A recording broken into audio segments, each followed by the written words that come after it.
Alors, il y a un truc qui me fascine avec le looksmaxing, c'est qu'on le traite souvent comme une mode TikTok un peu inquiétante. Des jeunes hommes qui analysent leur mâchoire, leur peau, leurs cheveux, leur taux de graisse, et qui cherchent à améliorer chaque détail de leur apparence. Mais si on regarde bien, cette histoire ne commence pas du tout avec TikTok. Ça commence presque 2 siècles plus tôt, en 1835, vous avez un statisticien belge qui s'appelle Adolphe Quetelet, et il va publier un texte qui s'appelle Sur l'homme et les développements de ses facultés. Il rassemble énormément de données sur les populations, taille, poids, naissance, décès, crime, mariage, et derrière tous ces individus différents, il cherche des régularités. C'est là qu'il va développer son idée, son concept de l'homme moyen. Attention, l'homme moyen chez Cutler, c'est pas monsieur tout le monde, c'est une abstraction statistique. On mesure une population, puis on regarde autour de quelle valeur elle se distribue. Ça paraît totalement banal aujourd'hui, mais c'est énorme pour l'époque. Parce qu'à partir du moment où on peut calculer une moyenne, on peut aussi mesurer les écarts. On peut commencer à dire qui est au-dessus, qui est en dessous, ce qui est fréquent, ce qui est exceptionnel, comme par exemple moi. Donc, quelques décennies plus tard, vous avez Francis Galton qui va justement s'intéresser aux différences entre individus. Et en 1883, il forge le mot eugénisme. Alors, son projet sera évidemment décrédibilisé par l'histoire, mais le déplacement intellectuel est important. On ne se contente pas de mesurer l'homme, on commence à demander quelles caractéristiques seraient préférables. L'eugénisme, quoi. Puis arrive l'usine. En 1911, vous avez Frédéric Taylor qui publie The Principle of Scientific Management. Taylor chronomètre les ouvriers, découpe leurs gestes, cherche la meilleure manière d'accomplir cette tâche. Et donc, chez Quetelet, l'homme est mesurable, chez Taylor, il devient optimisable. Et donc, cette société industrielle produit aussi son modèle masculin. Un homme solide, discipliné, capable de travailler, de supporter, de combattre, de subvenir aux besoins de sa famille. L'historien George Moss a bien montré que cette virilité moderne n'a rien de naturel, elle s'est construite historiquement. Bon, il ne faut pas déranger les féministes dans leur obsession du patriarcat. Elles oublient qu'avant tout, l'homme ne fait que répondre à une offre d'emploi. Et donc, il s'adapte. Et bon, ça, c'est trop difficile pour le moment. On va les laisser dans leur délire. Et donc, ce qui m'intéresse, c'est que personne n'a décidé officiellement, voilà ce que l'homme doit être. Tu vois? Le système récompense certaines qualités. Donc, des individus apprennent à les adopter. Aussi simple que ça. Et là, il faut faire entrer la cybernétique, que j'ai commencé à vous parler en lien avec le rapport que je suis en train de faire sur Global Compute. Et donc, en 1948, vous avez un mec génial, brillantissime, excellent, qui s'appelle Norbert Wiener, qui va matérialiser un livre qui est le livre qu'il faut que tout le monde regarde et tout le monde lise. C'est Cybernetics or Control and Communication in the Animal and the Machine. Autrement dit, c'est le père qui va ensuite devenir l'intelligence artificielle. Et donc, la grande idée de la cybernétique, c'est le feedback, la rétroaction. Un système produit un objectif, agit, regarde le résultat, mesure l'écart et puis se corrige. Et ben, c'est le principe du thermostat. Mais c'est aussi exactement ce que fait aujourd'hui quelqu'un qui se pèse, regarde sa montre connectée, modifie son alimentation, son sommeil et son entraînement et vérifie quelques jours plus tard si ça fonctionne. Ben, si vous êtes dans cette démarche, c'est vous pratiquez tout simplement la cybernétique. Vous êtes un homme optimisé. Et donc, le grand changement va arriver en 1970. Vous avez Michel Foucault qui ajoute une pièce au puzzle avec le biopouvoir et la gouvernementalité. La gouvernementalité, c'est l'art de conduire les conduites, le comportement des êtres humains. Et donc, son idée n'est pas simplement que le pouvoir nous interdit les choses.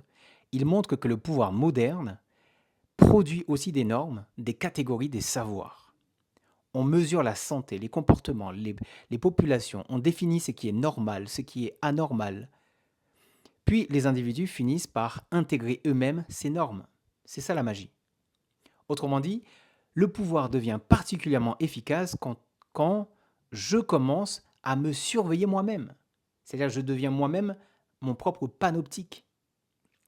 Le panoptique de Bentham. Vous vous rappelez, je vous avais déjà parlé de ça en 2024.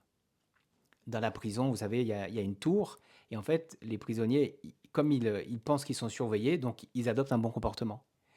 Et bien la même chose, tu deviens ton panoptique et tu t'auto-corriges.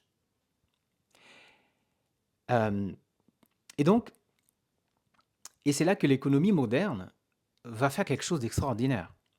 Elle va transformer l'individu en entrepreneur de lui-même. Ma santé devient un investissement, mon diplôme devient un investissement, mes compétences deviennent un investissement, mon corps aussi peut devenir un investissement. Puis en 1994, qu'est-ce qui se passe? Vous avez un journaliste qui s'appelle Mark Simpson. Coucou Mark Simpson, ça va? Et bien c'est lui qui va inventer le terme métrosexuel. Le métrosexuel, c'est l'homme qui commence à dépenser massivement pour son apparence. Vêtements, parfums, coiffure, soins, fitness. Le marché découvre que le corps masculin peut devenir un énorme territoire de consommation. Puis Internet arrive et avec lui ce qu'on appelle l'économie de l'attention. Donc Herbert Simon avait déjà compris dès la fin des années 1960 que l'information, plus elle devient abondante, plus l'attention humaine devient rare. Avec Facebook, Instagram, YouTube, TikTok et d'autres, cette attention devient mesurable. Vue, clic, like, temps de visionnage. Donc tout devient mesure. Et donc, après, vous allez avoir un mec qui s'appelle Claudio Celio Bueno, qui va montrer que cette économie récupère non seulement notre argent, mais aussi nos comportements, nos préférences, et notre attention devient comme source de valeur. Et en 2014, soit à peu près 20 ans plus tard, Mark Simpson, celui qui a inventé le mot métrosexuel, crée un nouveau mot, le spornosexuel. Alors, le métrosexuel achetait son apparence, le spornosexuel transforme son corps en image. Il s'entraîne, sèche, travaille la pose, publie, regarde ses réactions, puis recommence. Instagram devient un miroir qui répond, et là, on retrouve exactement la cybernétique. On observe le feedback et on corrige. Et c'est là qu'apparaît le lux maxing, claviculaire. Et le mot dit presque tout. On ne cherche pas simplement à être beau, on cherche à maximiser. La mâchoire devient une variable, la peau devient une variable, la peau grasse devient une variable, les cheveux deviennent une variable, le corps devient presque un tableau de bord. Et 2 siècles après Quetelet, l'homme moyen revient. Sauf que cette fois, c'est plus seulement le putain, la mouche. Pardon. Et donc cette fois, c'est plus seulement le statisticien qui nous mesure.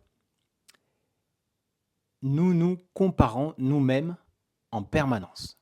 Et c'est là que moi, j'introduis mes 2 concepts que je vous ai parlé il y a à peu près 2 ans, Gopi, Nogi. Le Gopi, c'est pour moi le sujet gouvernable, opérationnel, productif et interopérable. Quelqu'un qui fonctionne bien dans le système qui l'entoure. Le Nogi, c'est celui qui produit davantage de friction dans les systèmes. Autrement dit, c'est celui qui casse les couilles et qui dit non. Et peut-être que l'homme moyen contemporain est devenu ça, l'homme moyen compatible. Assez productif pour l'économie, assez consommateur pour le marché, assez désirable pour l'économie de l'attention, assez mesurable pour les plateformes et bientôt assez interopérable pour l'économie de l'intention et des agents IA.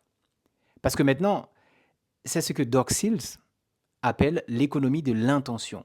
On passe progressivement d'un monde où les entreprises essaient de deviner ce que nous voulons à un monde où nous pouvons dire directement à une machine ce que nous voulons obtenir. Et demain, peut-être que je ne chercherai même plus moi-même comment optimiser mon corps. Je dirai simplement à mon agent, je veux mieux dormir, prendre du gras, avoir un peu de peau, être plus musclé, respecter tel budget, et il organisera une partie de la boucle. Donc la vraie question n'est peut-être pas de savoir pourquoi nous voulons tous devenir la meilleure version de nous-mêmes. La vraie question c'est meilleur selon quels critères?